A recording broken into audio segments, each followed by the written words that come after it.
Is releasing earnest money upon mutual acceptance a good idea? Stay tuned.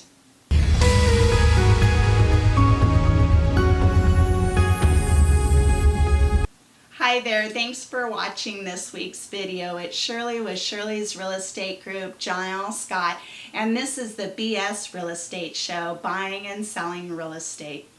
So I recently had a situation come up where the seller was wanting the purchaser's earnest money to be released to the seller upon mutual acceptance. This would be at the very start of the transaction, well before closing. We're not talking about a little bit of money. We're talking about $10,000 or $12,000. Earnest money is showing good faith on the buyer's intentions to follow through with the purchase of the home, and in the event they don't move forward in good faith, their earnest money would be in jeopardy.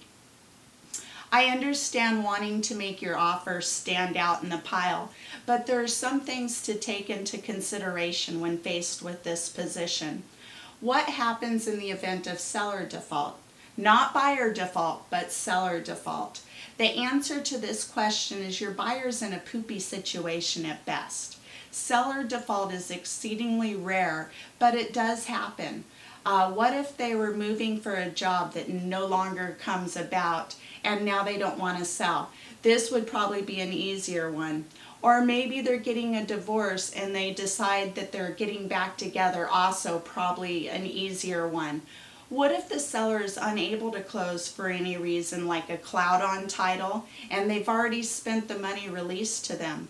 Or let's say, God forbid, the seller dies before closing and your buyer's earnest money has already been released to the seller, and now we're looking at probate or heirs on the property. This is not an easy one. What are your buyer's options now? What the buyer's options would be at this point is to go to court or lien the property. Not pretty options, because there is nothing the broker representing them can do at this point but recommend they get legal advice. This is not a situation I want any of my clients to go through in the purchase of their home. I'm not opposed to making the earnest money non-refundable but applicable towards the purchase price upon mutual acceptance to make their offer more competitive in this situation. This can be done without the early release, which would offer some protection to the buyer in the event of seller default. To the listing agents encouraging this type of practice, I'd recommend getting more information on seller default, because I'm pretty sure this is not a good place for the agent representing the seller or the agent representing the buyer to be in.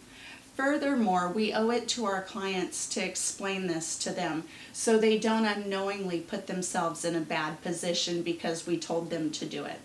With that said, I'm sure you can guess how I stand on this topic.